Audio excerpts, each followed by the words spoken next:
So I want to go in now, Suzanne, if you're comfortable with it. I want to talk a little bit about some of the incredible things that you did with me to help me restore my health. And folks, one of the things that a lot of people don't realize, many people, when we talk, for example, and this is just an example, you can take any kind of a health problem and look at the pathophysiological dynamics of whatever it is. I'm talking about COVID because she was so incredibly effective in helping me specifically return with some of the great tools that she used. Suzanne, one of the things you did with me is you really, really helped my digestive function.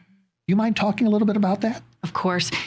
So I think that we have to realize that the intestines are the source of a lot of disease in general. Yes. So if we're talking about diabetes, if we're talking about dementia, there's so much research. If you just put in microbiome in any disease state, almost always there's research to show that there's a correlation. And we think that this is related to the stress that happens on the cells inside that line the colon and line the small intestine. If there's an imbalance in the bacteria that live in the colon, then we start to see things occur. So this can happen because of all kinds of reasons: antibiotic use, even a colonoscopy prep, a stomach flu, anything that might disturb your intestinal bugs, the good bugs that live there. Anytime that happens, you start to set off this inflammatory process that occurs all around the colon. That inflammatory process doesn't stay just there. The colon creates the neurotransmitters or chemical messengers that affect your brain. And so your brain begins to have things like dementia, depression, anxiety. It controls the things that you do, cravings for different kinds of foods. And so that inflammatory process begins to develop, and then it goes to other places in your body where you may already have inflammation. So the pancreas, for example, if you're talking about development of diabetes, or the back, if you have a back injury, or a knee, if you have a little joint injury. And so the inflammation that occurs in the intestines can be influential on the way the rest of the body works. It's sort of like Henny Penny in the stomach begins to say, the sky is falling, and now everyone around begins to react, oh my gosh, the sky is falling, and we get things like arthritis or joint pain. So if we begin to address the things that are happening in the intestines first, we see that a lot of other things sort of fall into place, that the whole inflammatory milieu decreases. So I typically will start, we know that the intestinal bugs, when you eat fiber, your healthy intestinal bugs will convert that into your colon cell's favorite food, which we call butyrate. That butyrate is so beneficial to the way the cells work. It's the cell's favorite food. And when they get the food they love, just like you, when you get the food that's good for yourself, you begin to behave properly. Your colon cells make things that are called antimicrobial peptides that kill off all the abnormal bacteria. They're very involved with vitamin D, and we're very familiar with how vitamin D works in COVID and how it's beneficial in patients who have COVID. And then if we treat, so if you have an imbalance in your intestines, and then in your microbiome, and then you treat with a little bit of butyrate, now you're teaching those cells how to function optimally, which is what we want to do with the whole body.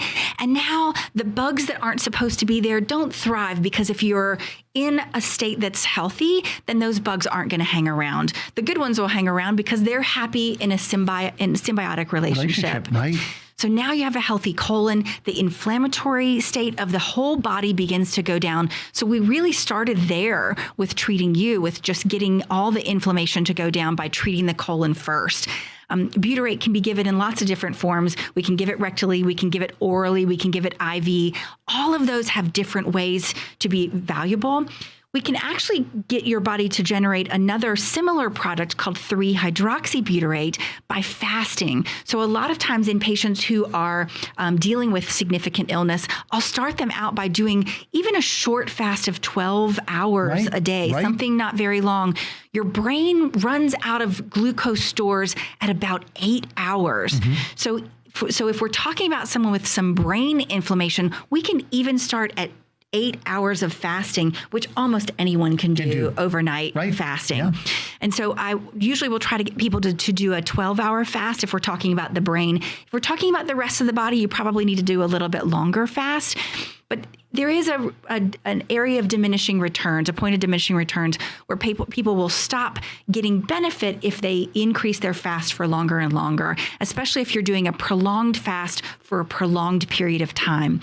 Everyone is different. Everything can be done differently. And please check with your own personal physician about whether or not these things are right for you. However, if you're talking about doing a prolonged fast, I usually don't recommend anyone do any sort of significant diet for longer than about 3 months. Yeah. Partly because your body's going to adjust to that over a period of time, but also partly because you really don't want to restrict. There may be micronutrients that you're missing. Yes. There may be... that becomes so very apparent, Suzanne, as you work with people who, for example, when people don't eat grains, eventually they show up with manganese and vitamin E deficiencies. I see that very, very routinely. And so it is, thank you for that, Suzanne. It's so very, very important to have a healthcare provider. I was so blessed to have you because when I started doing the butyrate implants, suddenly we were feeding the good bacteria. My nausea went away, my digestive system turned on again, my immune function hit. And once again, I'm going to qualify, I had lost because my digestive system wasn't working. I was getting very, very ill every time I ate. So I didn't want to eat because I got tired of throwing up. Sorry for the information, but that's what happened. And the weight came off of me.